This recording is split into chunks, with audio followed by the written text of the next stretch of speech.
Hi everyone, it's Bonita from Pennies to Dollars. Welcome back to my channel. I was raised by frugal Midwestern rural farmers. And so growing up, I was taught the importance of frugality. I was taught how to make do or do without. We always felt like we had enough. I don't know that we ever sat around and said, wow, I wish we had this or that, because there wasn't social media and there wasn't a lot of that influence for us to even know what we were missing out on. We just went about our day-to-day lives. We worked for ourselves. We butchered, we canned, we made our own clothes, our own curtains, our own hot pads, and we gardened. And so we were very self-sufficient in most everything that we did on a day-to-day basis. And so these are the things that I learned growing up. In fact, behind me are 3 of my mother's old aprons that I'm displaying. So I hope that you enjoy those. They are very special to me. I also have one that belonged to my grandmother that was her good apron that she only wore on holidays. And that one I still don't use because I don't want to mess it up, but it's kind of got a velvety feel. It's absolutely beautiful. So we're going to get started today talking about some of the things that I'm going to change in 2023. I'm already pretty frugal. I try really hard not to be cheap, but frugal. I don't want it to mess up my life or make my life difficult or make me feel like I am just like scraping the bottom of the barrel. That is not what frugal is to me. And so we are going to talk about some of the things that I'm going to change in 2023. So if you're thinking about changing some things this year as well, maybe grab a pencil and a notebook, and maybe this will spark some ideas for you. I like to listen to other people's videos because sometimes it sparks ideas or memories, and I'm not a creative person, but being frugal helps me actually feel creative sometimes, and then I'm kind of proud of myself because I'm like, wow, this is really cool. I should have thought of this sooner. I'm really enjoying this. So maybe that will happen for you too. So I encourage you to maybe take some notes and see if it sparks some ideas for you. So the first thing that we're going to do, and I've touched on this just a little bit, is we're going to try some new things with home cooking. We're going to try the gluten-free bread that I've shown you. We are also going to try making our own tortillas. Tortillas are pretty expensive, especially gluten-free. And my husband is gluten-free. And I've seen so many recipes, and they really look easy, and they really look pretty cheap to make. So we're going to try that this year. I'm also going to try to start making my own coffee creamer, as I mentioned to you. So we're going to think more along that line. What can we make at home that we're purchasing? So as I'm buying a few of these ready-made products like tortillas, I'm thinking I'm going to try that at home. We don't buy a lot of ready-made products, but I can try that, and I think that I have the time to do that. It doesn't look too difficult. Let me know if you make homemade tortillas. The next thing is my son got me a heated blanket throw for Christmas. I didn't ask for this, but he knows I'm always cold. As you can see, I dress pretty warm. It's always cold. I'm in an office with a lot of windows, and my house overall is just pretty chilly. It's an old farmhouse. It's kind of drafty. It gets cold and stays cold, and so we don't like to turn up the heat and use a lot of resources that way, especially since I'm the one cold and my husband is usually fine. So I'm going to use this heated blanket. It will keep me from turning up the heat. It will keep me from turning on a space heater under my desk when I just get so cold I can't stand it.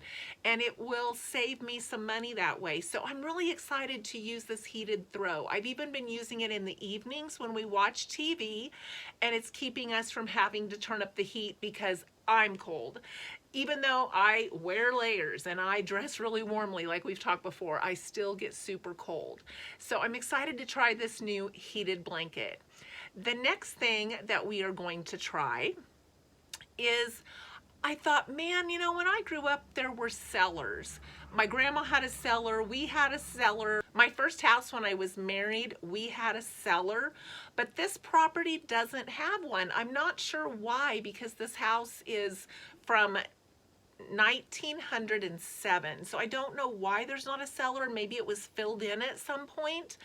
But we are going to use our back bedroom that we don't use as a cellar. We don't heat it. It's cold all the time. I did some research on temperatures and humidity. I put a little humidity gauge back there that I already had. I put a little thermometer back there that I already had. So I'm going to kind of gauge the atmosphere, and I'm going to start trying to stock up on things when I find them on sale. Here a while back, I found a 10-pound bag of potatoes for $2.99, and there's just the two of us. And I thought, man, this is such a great buy. But if I get too many, they're just going to go bad. Well, now I can change my thinking on this, and why I didn't think about it before, I don't know. I've used that room before as an actual refrigerator around the holidays when we've had extra food left over and it's been too cold and it's like 35 degrees back there. I've used it as an actual refrigerator and stored food back there because I didn't have room in the fridge. So why can't I use it as my own little makeshift cellar? So maybe this is something you could think about too. I've done some research. Some people use garages. Some people use ice chests in their garages. Some people do it under their porch and put hay bales. There's all kinds of options to do some cellar items. And I'm going to mainly look at like carrots, potatoes, apples, sweet potatoes. I'm going to start with some things like that if I can catch them on sale and bulk up. And yes, it will get warm back there in the summer, but I've got several months of winter left that I could stock things up and use them throughout the winter. So I'm excited about that idea. See, some of these creative ideas that you get going, you get excited and then you want to come up with more ideas. And the next idea that I had is we already have it built in our budget to eat out one time a month. That's all we eat out.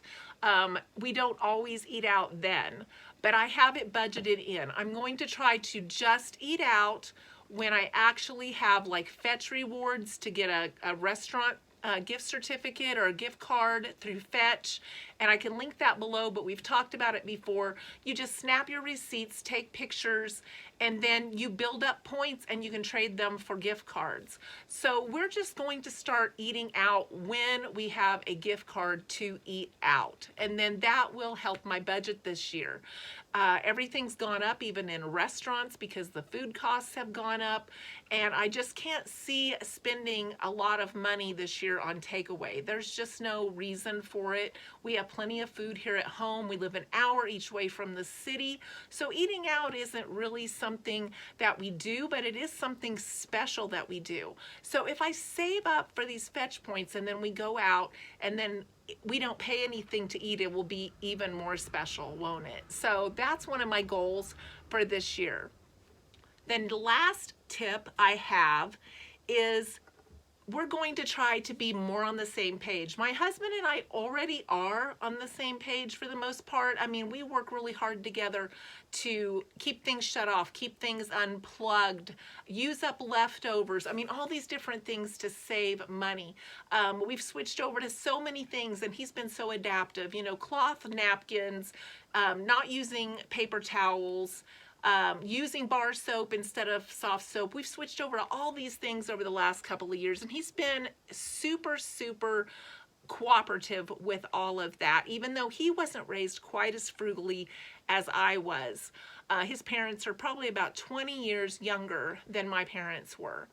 But we had to call someone out to repair the broken pipe that I told you about around Christmas when we had COVID. We were shutting off our hot water, turning it back on when we needed it, shutting it back off. We could hear the water leaking. We knew the hole was getting bigger, but we couldn't have anybody come out because I was still pretty sick and we didn't want them exposed. So once I got a little bit better, you can still hear in my voice I'm not super great, but I'm negative. We had the guy come out, and before he came out, I was so impressed. My husband said, we have to be really careful not to talk to him while he's working because they charge by the hour. And I was like, That's so true. And I've thought of that before, but for him to actually communicate that with me, I was so happy. I was like, he is totally into this frugality thing. And so anytime one of us started to say anything to him, the other one would just give a little sign to quit talking and we would quickly get out of the room and let him finish working. And so he worked for 2 hours to cut out a hole in our wall, replace a pipe. It was, this is an old farmhouse, so he had to cut through the kitchen wall to fix the bathroom. And he not only had to cut through the kitchen wall, this house was built before there was indoor plumbing.